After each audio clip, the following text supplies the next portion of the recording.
안녕하세요. 여러분의 모든 건강을 책임지는 건강365 닥터 인사이트의 길건우입니다.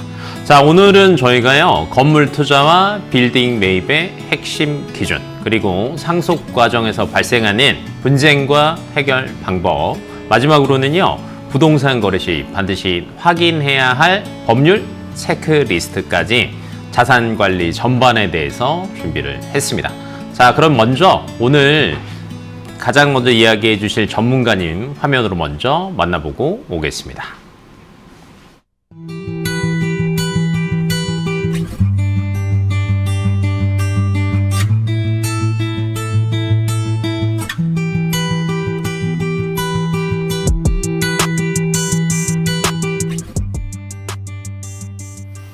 네, 앞에서 저희가 이제 잠깐 이야기를 했지만요. 가장 첫 번째는요, 건물 투자와 빌딩 매입할 때의 핵심 기준을 알려주실 부동산 닥터 빌딩온 중개법인의 김대용 팀장님 모셨습니다. 반갑습니다. 반갑습니다.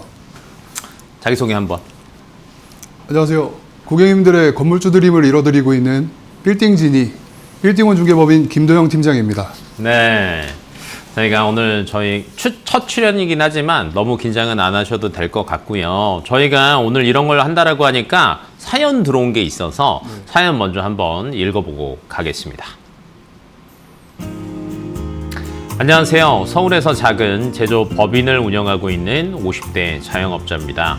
최근 몇 년 동안 임대료 부담도 계속 커지고 있고 노후 대비 차원에서도 월세 수익이 나오는 꼬마 빌딩 투자에 관심을 갖게 됐습니다. 다만 주변에서 건물은 잘 사는 것보다 자금 계획이 더 중요하다는 이야기를 많이 들어서 쉽게 결정하지 못하고 있습니다. 현재 보유 현금은 약 15억 정도고요. 법인 명의로 매입하는 게 좋을지 개인으로 들어가는 게 좋을지도 고민입니다. 특히 대출이 어느 정도 가능한지, 실제 건물 매입할 때 취득세나 부가세 같은 제세 비용은 얼마나 생각해야 하는지 감이 잘 안 옵니다. 또 요즘 강남이나 성수처럼 가격이 많이 오른 지역은 수익률이 낮다고 하고, 경기권은 수익률은 높지만 향후 시세 차익이 걱정된다는 이야기도 있어서 어떤 기준으로 지역을 선택해야 할지도 궁금합니다. 건물 투자할 때 단순히 오를 것 같은 지역만 보는 게 맞는 건지, 아니면 임대 수익과 공실 리스크까지 함께 계산해야 하는 건지도 알고 싶습니다. 초보 투자자 입장에서 건물 매입 전 반드시 체크해야 할 부분들과 개인, 법인 투자 방식 차이, 대출 전략, 기대 수익률 계산법까지 현실적으로 설명 부탁드리겠습니다.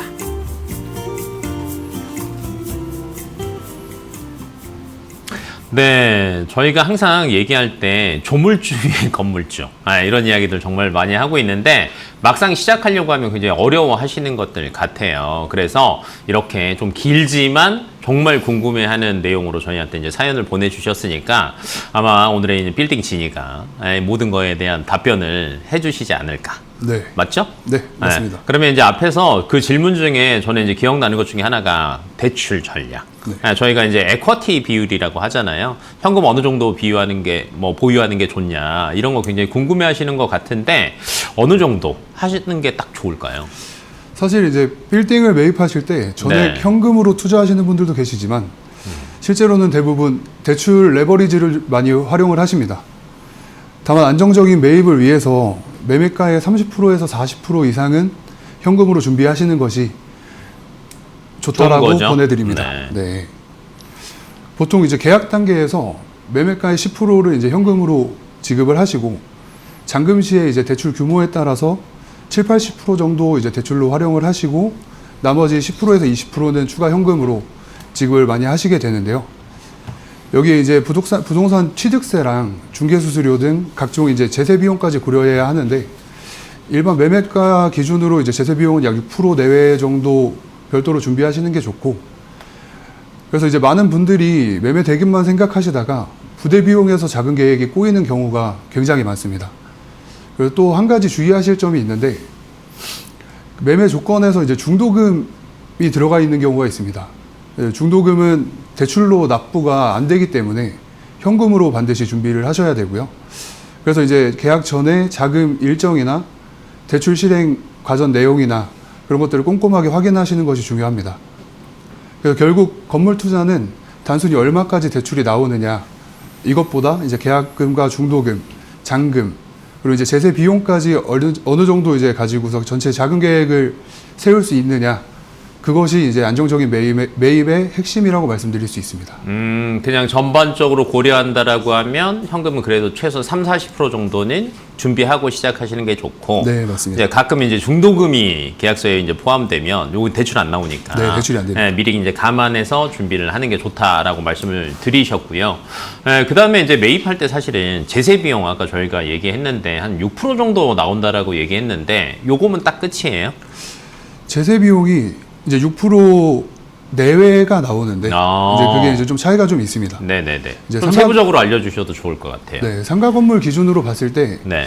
이제 보통 6% 내외라고 얘기하는 게 이제 중개 수수료가 이제 0.9%, 취득세 부분에 있어서 이제 취득세 4%, 농어촌 특별세 0.2%, 지방교육세 0.4%에서 4.6%, 그리고 이제 법무사 수수료나 이제 인지대 등이 이제 추가적으로 들어가서 6% 내외라고 얘기를 많이 하고요. 그래서 주택이 있다면 주택 부분에 대해서 법인 기준으로 이제 취득세 13.4%까지 훨씬 이제 더 중과가 높네요. 됩니다. 네. 네, 이제 취득세가 12%, 지방교육세가 이제 1.2%, 농어촌 특별세 0.2%로 13.4% 정도. 네, 높은 세율을 좀 납부하게 되고, 네. 그리고 이제 법인의 경우 이제 또 한 가지 주의하실 점이 있는데, 대도시 내 설립된 5년 이하의 법인은 기존 이제 취득세의 4.6%가 아닌 9.4%로 이제 중과되어서 그 부분도 이제 주의해서 검토하셔야 될 것 같습니다. 야, 거의 2배를 더 내네요. 네, 맞습니다. 왜냐면 이제 이런 것들 만약에 사실은 계산을 잘못하면 자금이 정말 꼬여가지고 네. 진짜 굉장히 어려워지는 경우도 있잖아요. 그렇죠. 그래서 이제 잔금을 못 치면 안 되니까. 맞아요. 네. 그래서 이제 개인에 따라 다르고 법인에 따라 다르고 네. 그다음에 이제 주택 보유냐 아니냐에 따라 또 다르고 네. 5년 이하 법인은 또 2배 중과. 네, 맞습니다. 이런 거 기억하시면 좋을 것 같고요.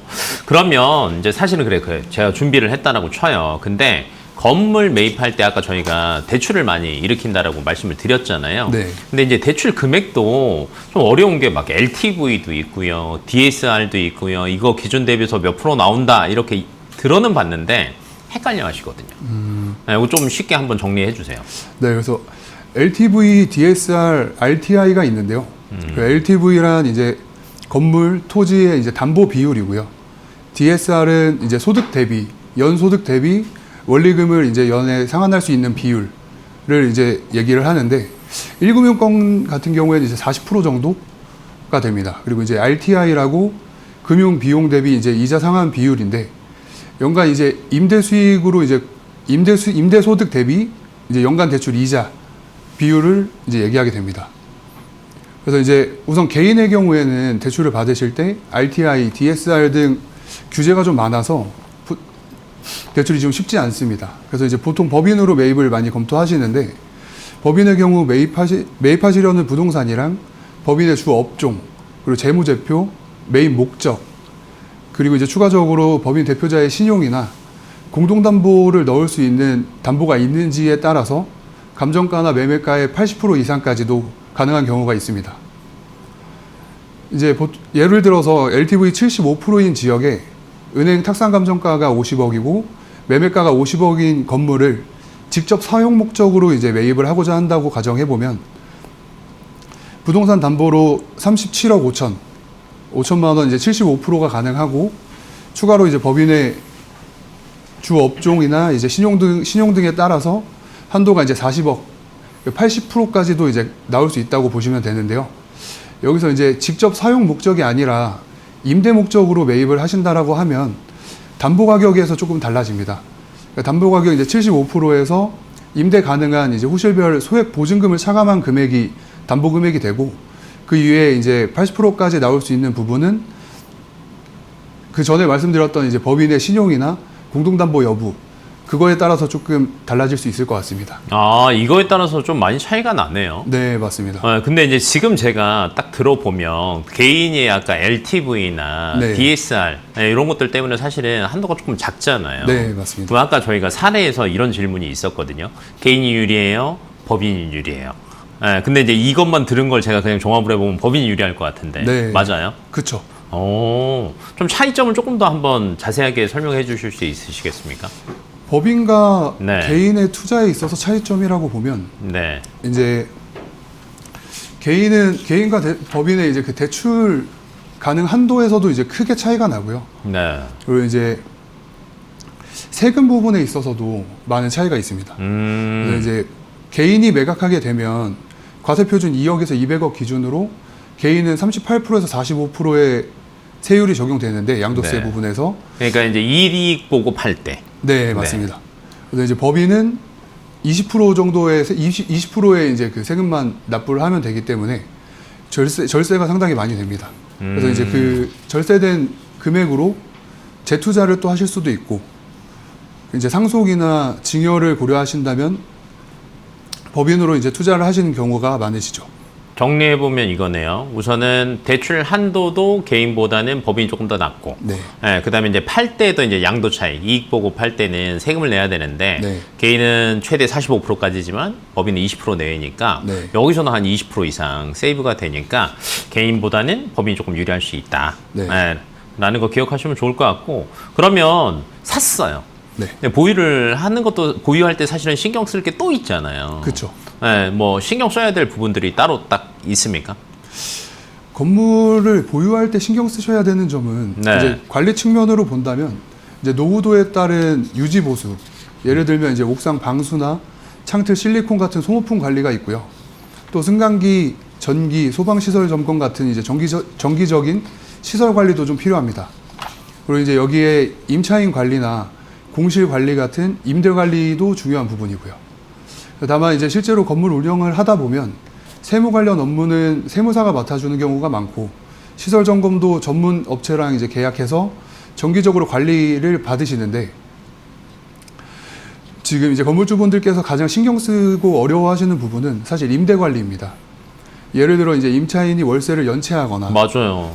임차인들끼리 갈등이 생긴 거나 이제 퇴실하면서 원상복구를 안 했을 경우가 종종 있는데요. 또 이제 임차인이 나간 다음에 이제 공실이 생기면 또 새로운 임차인을 구해야 되고요.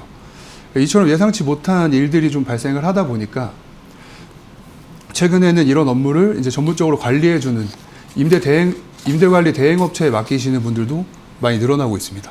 요즘에 그러는 것 같아요. 왜냐면 이제 실질적으로 관리하는 게 굉장히 네. 부담스러워서 제 주변에도 이제 매입을 원하시는 분들 보면은 혹시 이거 관리해주는 것도 같이 해줘요? 라는 것들도 굉장히 많이 궁금해 하시더라고요. 네. 네, 그래서 이제 만약에 사고 좀 걱정되시는 분들은 네, 이런 것들 활용을 하시는 것도 나쁘지 않다라고 보고 있고 그러면 이제 결론은 샀잖아요. 네. 그러면 샀으면 팔 걸 생각을 해요, 저희가. 그렇죠. 그럼 팔 때 매매가를 어느 정도 산정을 해야지? 요것도 궁금해 하시거든요. 매매가 산정은 네네. 저희가 이제 매매가 산정에 있어서 네. 부동산 가액을 판단할 때는 네. 거래사례 비교법, 수익환원법, 원가법 이렇게 이제 세 가지 방법으로 이제 활용을 하는데 부동산 매매를 진행을 할 때 거래사례 비교법이랑 이제 수익률 환원법으로 많이 산정을 합니다. 그래서 일반적으로 이제 인근의 실거래 된 금액들을 바탕으로 해서 기대 수익률에 따른 이제 수익률 환원법으로 산정을 하게 되는데 이때 이제 임대료 수준이 큰 비중을 차지하게 됩니다. 그래서 이제 뭐 예를 들어서 네. 월 임대료를 저희가 한 500만 원 정도를 받아요. 네. 뭐 기대 수익률 뭐 한 3% 이렇게 계산하면 네. 어떻게 매매가를 산정을 해야 돼요? 그래서 이제 그 500만 원에 3%로 계산을 하시면 네. 이제 월 임대료를 이제 연 임대료로 바꿔야 되기 때문에 12를 곱하시고요. 그러면 6천만 원. 네, 거기에 이제 기대 수익률을 나누십니다. 네. 그리고 이제 기대 수익률 나누면 한 20억 정도 나오는데요. 네. 그래서 이제 거기에 보증금, 임대 보증금을 얹으면 네. 그게 이제 매매가 예를 들면 보시면 보증금이 한 2억 정도를 받아놓은 게 있다. 네, 그러면 한 그러면 이제 22억 정도. 맞습니다. 이렇게 이제 계산을 한번 해보시면 좋을 것 같고, 아니면 이런 분들도 있어요. 그냥 임대 수익은 나는 사실은 잘 모르겠고, 그냥 사서 네. 시세 차익 딱 남고 바로 딱 팔아버리고 싶다라고 하시는 분들 굉장히 많으시거든요. 네. 그렇게만 생각하고 접근하는 것도 괜찮아요. 그것도 괜찮습니다. 네. 그래서 지금 이제 임대 수익도 있지만 저희가 이제 건물에 투자하시는 가장 주된 목적이 금융 수익 대비해서 이제 안정적이고 높은 이제 지가 상승이 있잖아요. 맞아요. 그래서 이제 강남이나 성수 등의 이제 주요 지역은 타겟층도 확실하고 수요가 많은 만큼 이제 지가가 가파르게 상승하고 있거든요. 그래서 최근 평당 가격으로 봤을 때 이제 4억 5천을 넘어서 이제 5억을 바라보고 있습니다. 그래서 이제 로데오 거리 하나 예를 들어서 강남 로데오 거리 내 건물이 있는데 24년 6월에 66억에 매입하셔서 신축을 하시고 25년 11월에 123억에 매각을 하셨어요. 그래서 이제 이런 경우는 이제 신축 비용을 감안하더라도 1년 5개월 만에 이제 40억 이상의 차익을 보신 거고, 대출이나 이런 것들을 대비해서 이제 현금 투자 대비 한 2배 이상, 네, 2배 이상의 이제 시세 차익을 보신 걸로. 부럽네요. 저 사람이 1년 5개월 만에 시세 차익 40억. 네. 네, 주식보다 나은 것 같긴 한데. 아니면 이런 건 어때요? 최근에 외국인 관광객들이 굉장히 많이 오잖아요. 네. 그리고 이제 저도 사실은 이제 러닝 좋아해서 보면은 그 익선동이나 북촌이나 요 광화문 일대가 또 그것도 많고요. 외국인도 많잖아요. 네. 그래서 숙박 건물 수요로 생각하시는 분들도 의외로 많더라고요. 굉장히 많습니다. 네. 그래서 최근에 이제 외국인 관광객들이 많이 늘면서 지금 이제 부동산 시장이 좀 변화가 나타나고 있는 게 종로구나 중구 그쪽을 중심으로 이제 숙박업 가능한 건물이나 이제 호스텔 용도로 이제 용도 변경을 해서 이제 활용을 하시고자 하는 수요가 굉장히 많이 늘고 있습니다. 그래서 예전에는 이제 단순히 임대 수익 위주로 이제 찾아봤는데 최근에 이제 관광 수요를 활용할 수 있는 숙박업 가능한 부동산을 찾는 수요가 이제 많이 늘고 있다라고 볼 수 있습니다. 맞아요. 요즘에는 부동산을 보는 방법도 조금 많이 달라지고 있는 것 같기는 합니다. 그럼 저희가 이제 마지막으로 사실은 건물 투자할 때 필요한 내용들을 몇 개를 얘기를 했는데, 팀장님이 보시기에 그래도 전문가시니까 건물 투자할 때 이 세 가지는 꼭 고려하시는 게 좋습니다 하는 거 세 가지만. 그래서 이제 첫 번째로 투자를 하시는 주 목적이 가장 중요하고요. 주 목적이 중요하다. 네, 그 뭐 임대 수익이 목적이냐, 이제 현금 흐름을 가져갈 것이냐, 아니면 이제 온전히 시세 차익을 보실 거냐, 아니면 이제 본인이 직접 사용을 하셔야 되냐, 뭐 이런 주 목적을 좀 설정을 하셔야 되고요. 그리고 두 번째로 이제 목적에 따른 입지를 좀 보셔야 됩니다. 그래서 이제 숙박업을 하실 거면 이제 앞서 말씀드린 것처럼 종로, 중구, 성수, 홍대 등 이제 관광객들이 많이 오는 지역을 보셔야 되고, 이제 또 사옥으로 사용하실 거라면 이제 역과의 거리나 협력사들과의 거리, 또 이제 주차가 얼마나 되는지 그런 것들을 좀 중점적으로 이제 보셔야 되는데, 지금 이제 목적에 따라 지역을 선정을 하지만 가장 결론 돈이죠. 그렇죠. 맞습니다. 네. 이제 돈에 맞춰서 좀 보셔야 되는데, 지금 이제 현재 가용 가능한 이제 현금이나 이제 대출이 본인이 어느 정도 나오는지를 좀 파악을 하시고, 그리고 이제 이자를 어느 정도 감당을 할 수 있을지 그런 것들을 좀 중점적으로 보셔야 되고, 또 이제 신축이나 대수선 등 이제 공사를 하셔야 된다라고 하면 그 공사에 투입되는 금액까지 함께 이제 고려하셔서 검토하시면 좋을 것 같습니다. 전반적으로 보면 이거네요. 주 목적을 정하고 목적에 맞는 물건을 정한 다음에 자금 계획을 잘 세워라. 네, 그래야지 맞습니다. 실패하지 않는다. 저희가 이런 뭐 빌딩 관련돼서 뭐 김도영 탐정님 모셔가지고 여러 이야기들을 드려봤는데 이거 사실 좀 부족한 것 같아요. 다음에 또 기회가 되시면 오셔가지고 조금 더 디테일하게 네. 뭐 숙박업은 이렇게 하시는 게 좋아요. 아니면 뭐 이제 지가 상승만 해서 투자하는 건 이런 거 좋아요. 라는 걸로 또 한 번 모실 수 있었으면 좋겠습니다. 감사합니다. 네, 감사합니다.